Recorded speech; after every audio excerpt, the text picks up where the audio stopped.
Everyone, welcome to my YouTube channel Telugu channel. ఈరోజు ఈ వీడియోలో కాకరకాయ వెల్లుల్లిపాయ కారాన్ని ఈజీగా ఎలా ప్రిపేర్ చేసుకోవాలో చూపించబోతున్నానండి. ఎప్పుడు చేసే విధంగా కాకుండా ఒకసారి ఈ ప్రాసెస్లో ట్రై చేయండి, చాలా బాగుంటుంది. పప్పులోకి, పప్పుచారులోకి సైడ్ డిష్గా చాలా బాగుంటుంది.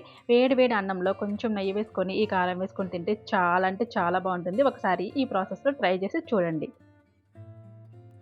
అర కేజీ కాకరకాయలు తీసుకున్నానండి. ఈ అర కేజీ కాకరకాయలని ఈ విధంగా చిన్న చిన్న ముక్కలుగా కట్ చేసి పెట్టుకోవాలి.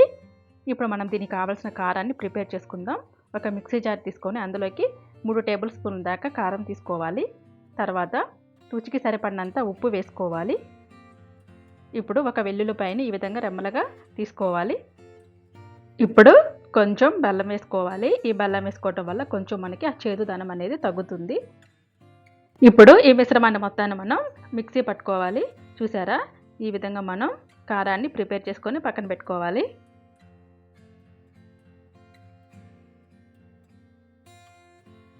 ఇప్పుడు మనం కట్ చేసుకున్న కాకరకాయ ముక్కల్లోకి తగినంత సాల్ట్ వేసుకొని మంచిగా కలుపుకోవాలి. ఈ విధంగా చేయటం వల్ల కాకరకాయలో ఉన్న కొంచెం చేదు అనేది తగ్గుతుంది. కాబట్టి మనం ఉప్పు వేసుకొని మంచిగా బాగా కలుపుకోవాలి.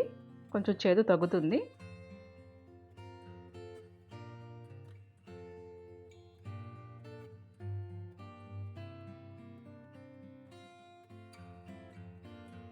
ఇలా బాగా కలుపుకొని పక్కన పెట్టుకోవాలి. ఇప్పుడు మనం స్టవ్ ఆన్ చేసుకొని ఒక కడాయి పెట్టుకోవాలి. కడాయి హీట్ ఎక్కిన తర్వాత కాకరకాయలు మనం ఫ్రై చేసుకోవడానికి కావాల్సినంత ఆయిల్ పోసుకోవాలి. కొంచెం ఆయిల్ అనేది ఎక్కువే పడుతుందండి. ఇప్పుడు మనం ఈ కాకరకాయ ముక్కల్ని స్క్వీజ్ చేసుకోవాలి, అంటే గట్టిగా పిండుకోవాలి. దాంట్లో వాటర్ అనేది ఏమి లేకుండా మనం గట్టిగా పిండి పక్కన పెట్టుకోవాలి ఒక ప్లేట్లోకి ఈ విధంగా. ఇప్పుడు మనం ఆయిల్ అనేది హీట్ ఎక్కింది కాబట్టి మనం ఈ కాకరకాయ ముక్కలన్నిటిని మనం ఆయిల్లో వేసుకొని ఫ్రై చేసుకోవాలి. తిప్పుకుంటూ ఫ్రై చేసుకోవాలి.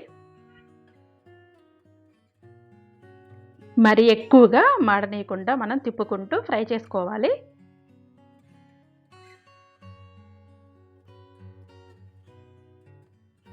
చూసారా, కాకరకాయ ముక్కల్ని ఈ విధంగా మనం ఫ్రై చేసుకోవాలి.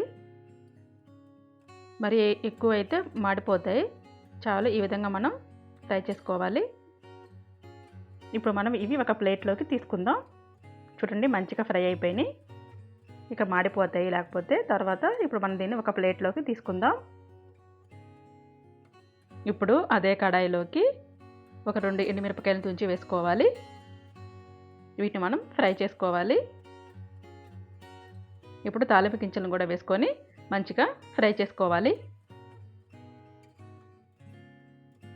ఇప్పుడు కొంచెం కరివేపాకును కూడా వేసుకొని ఫ్రై చేసుకోవాలి. మన తాలింపు రెడీ అయిపోయింది. ఇప్పుడు మనం ఆల్రెడీ మిక్సీ పట్టుకున్నాం కదా ఈ కారాన్ని కూడా వేసుకొని, ఈ కారపొడిని కూడా వేసుకొని అంతా కలిసేలాగా కలుపుకోవాలి. చూడండి, ఇప్పుడు మనం కాకరకాయ ముక్కలు ఫ్రై చేసుకున్నాం కదా, ఈ కాకరకాయ ముక్కలను కూడా వేసుకొని ఈ కారం అనేది ఈ కాకరకాయ ముక్కలకి బాగా పట్టేలాగా బాగా కలుపుకోవాలి. మనం బెల్లం వేసాం కాబట్టి కొంచెం ఉండలుగా ఉంటుంది. ఇలా 1 నిమిషం పాటు మనం ఫ్రై చేసుకోవాలి. అంతేనండి, మన కాకరకాయ వెల్లుల్లిపాయ కారం రెడీ అయిపోయింది. చాలా ఈజీగా ఇలా మనం ప్రిపేర్ చేసుకోవచ్చు. చాలా బాగుంటుంది. దీంట్లో మనం బెల్లం యాడ్ చేయడం వల్ల టేస్ట్ అనేది చాలా అంటే చాలా బాగుంటుంది. మీరు కూడా ఒకసారి ఈ విధంగా ట్రై చేసి చూడండి. పప్పులోకి, సాంబార్లోకి, పప్పుచారులోకి సైడ్ డిష్గా చాలా బాగుంటుంది. అంతేకాదు, వేడి వేడి అన్నంలో ముద్దపప్పు వేసుకొని ఈ కారం వేసుకొని కొంచెం నెయ్యి వేసుకొని తింటే సూపర్ అంటే సూపర్గా ఉంటుంది. మీరు కూడా ఒకసారి ఈ విధంగా కంపల్సరీగా ట్రై చేసి చూడండి. మీకు కనుక మా వీడియో నచ్చినట్లయితే ప్లీజ్ లైక్ చేయండి, షేర్ చేయండి, సబ్స్క్రైబ్ చేయండి. Thanks for watching. మరొక మంచి వీడియోతో మళ్ళీ కలుద్దాం.